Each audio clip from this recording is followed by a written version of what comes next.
ये एक बड़ा फेमस ये सेंटेंस है जिसको पढ़ने जा रहा हूँ। A man that studies revenge keep his own wounds green. Listen to me. A man who studies revenge keeps his own wounds green. जो इंतकाम को स्टडी करता है ना वो अपने वोंड को ग्रीन करता है। ये नहीं कि अपने दुखों को याद करके कि फलां ने फलां के साथ ये ज्यादती की, मार दिया, कत्ल कर दिया। When you are reminding all that, you are making your wounds green. आप अपने जख्मों को पे नमक लगा रहे हैं, आप अपने जख्मों को ग्रीन कर रहे हैं, उनको हरा कर रहे हैं। जब आप जख्मों को हरा करेंगे बार बार बार बार तो फिर ऑफ कोर्स आप उसका बदला ही लेंगे ना। आपके अंदर एक रिएक्शन क्रिएट होगा और इंतकाम एक रिएक्शन का नाम है। और हम चाहते हैं कि बड़े से बड़ा रिएक्शन दें ही, क्योंकि हमारे माइंड में एक चीज सेट है, सबक सिखाना है।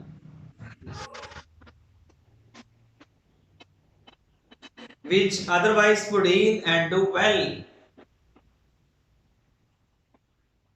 अगर आप उसको याद ना करें, otherwise, if you are not reminding all that about taking revenge and you are not making your wounds green, then what will happen? You will recover. You will come out of that fit. आप उस reaction से बाहर आ जाएंगे and your wounds will heal up and your wounds will heal up. आपके जख्म भर जाएंगे। That's why forget your past and bitter things. Those are making you reactive. Be reactive for positive things. Not for such things, those are harming you and destroying you. If there is a positive change, then keep in mind your past, otherwise forget it.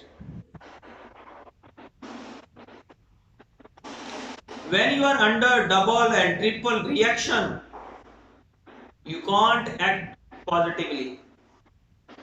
All your action will lead you toward wrong path. If you are under the blindness of reaction, anger is also blind. Anger will make you reactive.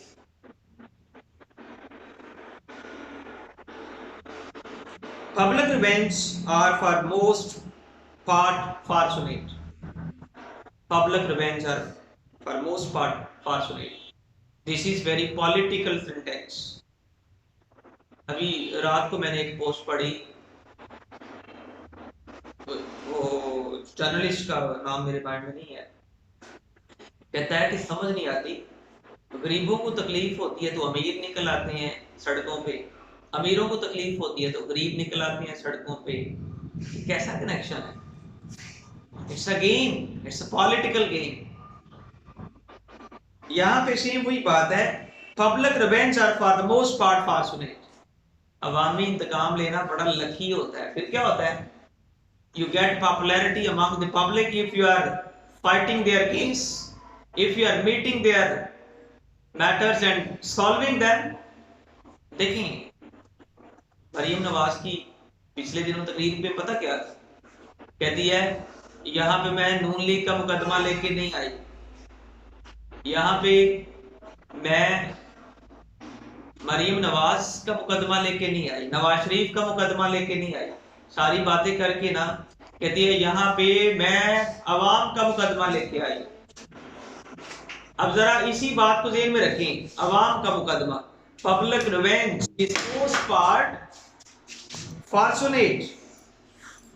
Fortunate. Public revenge is fortunate for you people. If you are taking public revenge, क्या होगा? You will get popularity and will grab the votes from the public. When public will support you.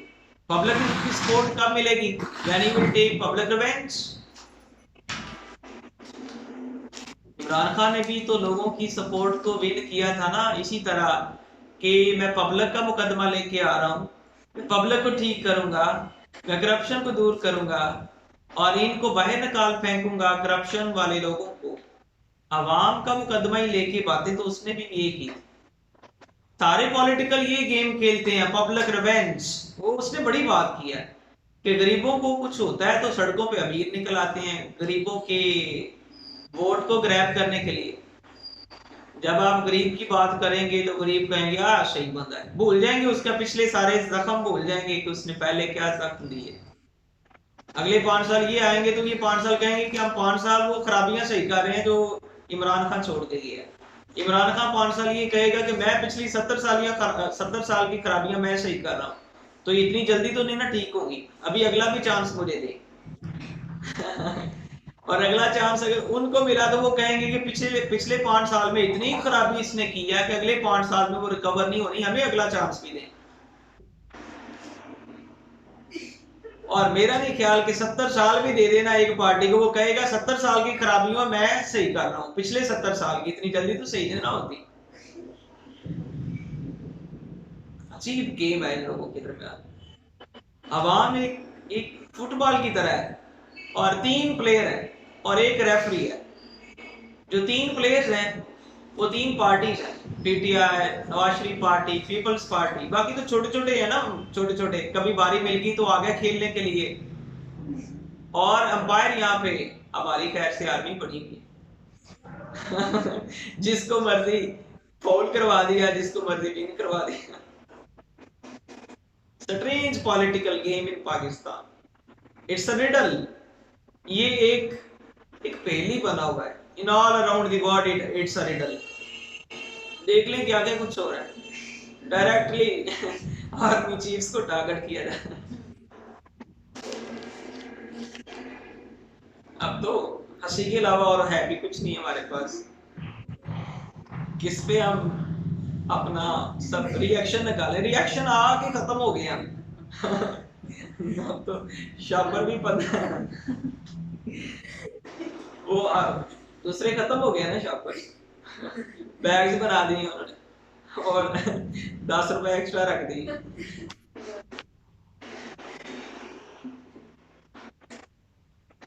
Public remains are for most part personate, as that for the death of Caesar. Caesar की मौत भी रोम वालों ने scissor को मारा था, और scissor को मारने वाले जो लोग थे ना वो सीजर के थे दुश्मन, लेकिन उन्होंने उसको कत्ल किया, पब्लिक रिवेंज बना के मारा उसको। ठीक है ना। अब कोई बंदा इन्फ्लेशन का मारा हुआ इमरान खान को गोली मार देगा ना, तो लोग उसको कंधों पे उठा लेंगे, महंगाई का मारा हुआ बंदा। तो इसी तरह सीजर के दुश्मनों ने मारा था, पब्लिक रिवेंज बना के उसको टारगेट किया था। उसने मिस्र की क्लियोपेट्रा के साथ नाजायज उसके रिलेशन थे, and he bore a baby from there. Later on Egyptian queen Cleopatra, she came to Rome and she claimed that her baby is the successor of Rome after Caesar. अब उन्होंने कहा this is a good chance. Parliamentary members, those were wishing to be the ruler, they made a plan. रात को इसको घर से बुलाया, पहले इसके बारे में साजिश की कि ये काम इसने किस कदर घटिया किया है। रोमन रूलर को ये सेवा नहीं देता कि इतना घटिया काम करे, और रोमन कभी बर्दाश्त नहीं करते कि मिस्र की एक नाजायज एक औरत के साथ इसका रिलेशन और मिस्र का एक इलिसिट बेबी हमारा जानशीन बने। इस तरह करके उन्होंने भड़काया, अवाम लग गई बात इस साइड। ये गैरत तो अवाम के अंदर होती है ना, वैसे चाहे हो या ना हो। अब पूरा जो यूनान था, पूरा ग्रीस लड़ने के लिए आ गया खुदाओं के शहर के साथ, ट्रॉय के साथ। हेलन के नाम पे आ गया कि हमारी गैरत थी, और एगमेम्नॉन ने भड़काया अपनी आर्मी को। पहले आर्मी लड़ती नहीं थी उनके खिलाफ, क्योंकि वो सिटी ऑफ गॉड था। वो कहते थे हमारे अकायद है। जैसे आर्मी को कहा जाए कि आप सऊदी अरेबिया पे अटैक करें, वो कहें नहीं, वो हमारा हॉली सिटी है, हॉली कंट्री है, वहां पे हम अटैक नहीं कर सकते। इसी तरह एगमेम्नॉन ने बार बार कहा था कि ट्रॉय पे अटैक करें। वो बड़ा शातिर बादशाह था, उसके पास कोई नहीं था, रिलीजियस पास नहीं था उसके पास। तो जब हेलन को उठा के लेके गए हैं ट्रॉय वाले, जब पेरिस लेके गया तो फिर उसने कहा कि अब तुम्हारी गैरत किधर है। फिर सारी आर्मी निकल आई उनकी, उनके सारे एलिस भी आ गए और फिर उन्होंने ट्रॉय को जला के राख कर दिया। तो अवाम ऐसे मैटर्स में निकल आती है, पब्लिक रिवेंज बना के मारे किसी को कि ये अवाम के लिए नासूर था, हमने इसको इसलिए मारा अवाम को बचाने के लिए, then he will get popularity. Stalin ने भी रूस के अंदर ऐसे किया था। जब जार बादशाह ने क्वीन विक्टोरिया को कहा था,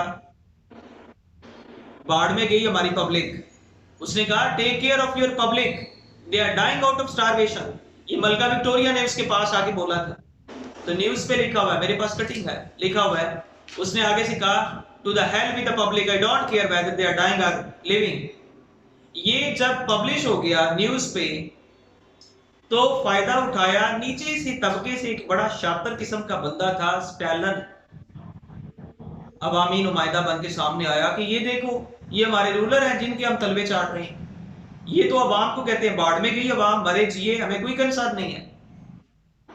उसने कहा कि हमें चेंज लाना पड़ेगी, अदरवाइज हम इसी तरह मरते ही रहेंगे। वो तब्दीली का नारा लेके आया, उसके साथ एक और साथी भी था।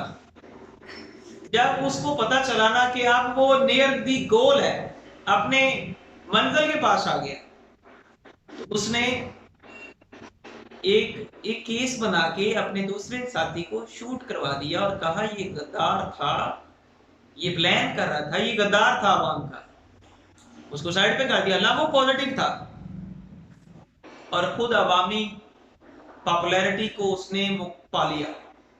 स्टालिन ने रूस की अवाम का वो हाल किया, अभी यूट्यूब पे जाके स्टालिन को देखिएगा कि उसने क्या क्या कारनामे दिखाए, हैरान कर देगा आपको।